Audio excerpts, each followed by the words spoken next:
मैं संदीप यादव आप सबका हमारे YouTube चैनल स्काई प्रॉपर्टी में हार्दिक स्वागत करता हूँ। आज अपन बात करेंगे और डिस्कस करेंगे जेडी अप्रूव्ड प्लॉट और सोसाइटी प्लॉट्स के बारे में। आप लोग क्या सोचते हैं कि सोसाइटी जो पट्टा होता है, सोसाइटी पट्टे के जो प्लॉट होते हैं वो 4-5 हज़ार रुपये, 2-4 हज़ार रुपये जेडी पट्टे से कम की रेट में मिल जाते हैं, इसलिए क्या करते हैं लोग उसको परचेज कर लेते हैं। मैं इन दोनों की विशेषताओं के बारे में आपको बताऊंगा। आपको ये नॉलेज होनी चाहिए जेडी पट्टा और सोसाइटी पट्टे में फ़र्क क्या है, उसी के बारे में अपन आज डिस्कस करेंगे। तो सबसे पहले बात करते हैं सोसाइटी पट्टे की।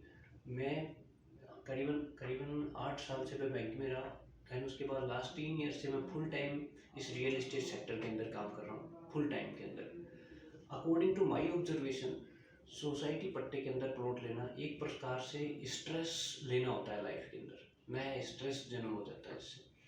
और जब तक वो प्रॉपर्टी रहती है तब तक कोई स्ट्रेस रहता ही है, तो बहुत ही स्ट्रेसफुल है। आप मेरे हिसाब से सोसाइटी पट्टे के अंदर कभी प्लॉट लेना ही नहीं चाहिए, बहुत ही स्ट्रेसफुल लाइफ हो जाती है वो। अब उसके कारण बताऊंगा मैं, और कंपैरिजन भी हो जाएगा जिससे जेडी पट्टे और सोसाइटी पट्टे के। सबसे पहला तो यही है कि जेडी पट्टा लेते हो तो बिल्कुल स्ट्रेस फ्री हो जाते हो, बहुत ही क्लियर होता है। इसके ऊपर दूसरा पॉइंट जो होता है, अथॉरिटी कोई होती ही नहीं है सोसाइटी पट्टे के अंदर, कोई अथॉरिटी नहीं होती, खुद ही पट्टा साइन करते हैं। एक प्लॉट के 2-2, 3-3 पट्टे भी इशू कर देते हैं सोसाइटी वाले। जबकि जेडी अप्रूव्ड जो प्लॉट होता है उसमें 2 अथॉरिटी होती है, अपनी लोकल अथॉरिटी होती है जो जयपुर डेवलपमेंट अथॉरिटी होती है, उसके बाद एक रेरा सेंट्रल गवर्नमेंट की भी अथॉरिटी काम करती है, रियल इस्टेट रेगुलेटरी अथॉरिटी। उसके अंडर में सारा इसका डेवलपमेंट होता है, मास्टर प्लान के हिसाब से इस पर सारा काम होता है। उसके बाद कॉलोनी को डिजाइन करके और लेआउट इश्यू किया जाता है। इसके बाद अपन का बात करते हैं कि और क्या फीचर होते हैं। तो जैसे 3rd नंबर पे आता है लोन की रेट जो होती है, बैंक की जो लोन देता है उसकी बैंक रेट होती है, इंटरेस्ट रेट। वो सोसाइटी पट्टे के अंदर जैसे आप लोन लेते हो तो उसकी रेटें ज़्यादा आती है, कंपेयर करोगे आप जेडी पट्टे की तो उसकी रेटें कम आएंगी। वो भी इसी प्रकार से कोई भी बैंक जब लोन देता है तो इसी प्रकार से सोचता है कि जिसके अंदर रिस्क ज़्यादा है तो उसकी रेटें ज़्यादा हो जाती है, और जिसकी रिस्क कम होती तो रेटें कम होती।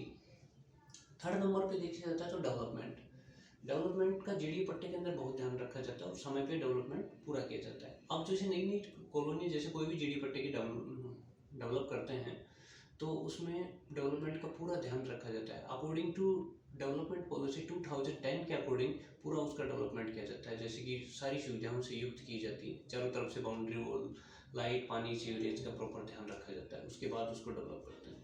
वो डेवलपमेंट टाइम पे करना बहुत ही कंपलसरी होता है। इसके अलावा अकॉर्डिंग टू सेक्टर प्लान के हिसाब से काम, जेडी पट्टा होता है वो सेक्टर प्लान के हिसाब से पूरा डिजाइन होता है।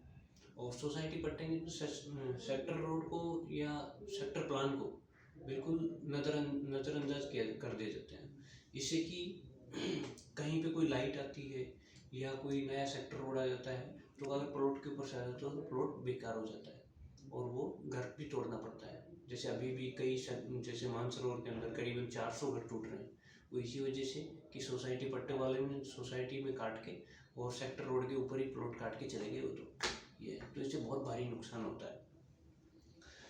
अब अगली जो बात करूँ, जेडी पट्टा होता है जो टाउनशिप लेके आते हैं, वो अपन अकॉर्डिंग टू टाउनशिप एक्ट के तहत लेके आते हैं तो सारी नॉर्म्स फुलफिल करते हैं। जबकि सोसाइटी पट्टे में ऐसा कुछ भी नहीं करते हैं, वो सिंपल कहीं पे भी प्लॉट काट देते हैं, पार्क की ज़मीन पे भी। इनफैक्ट आपको प्लॉट कटे हुए मिलेंगे, 100% मैं बोल रहा हूँ, आप कोई सी भी सोसाइटी में कर लेना, पार्क की ज़मीन को ज़्यादा नहीं तो थोड़ा उसका हिस्सा कुछ ना कुछ खा के रखते हैं उसमें से, फिर जैसे ही बाद में जो जेडी होता है तो वो उसके मकान। वीडियो देखने के लिए आपका बहुत बहुत धन्यवाद, और आशा करता हूँ दी गई जानकारी आपको बहुत ही लाभदायक होगी। कि आपको जयपुर के अंदर प्लॉट करने में कहाँ दिक्कत आ रही है, मैं उसके समकक्ष सिर्फ नया आपको वीडियो पेश। तब तक के लिए नमस्कार, गुड बाय, चलो मिलते हैं नेक्स्ट वीडियो के अंदर। Thank you.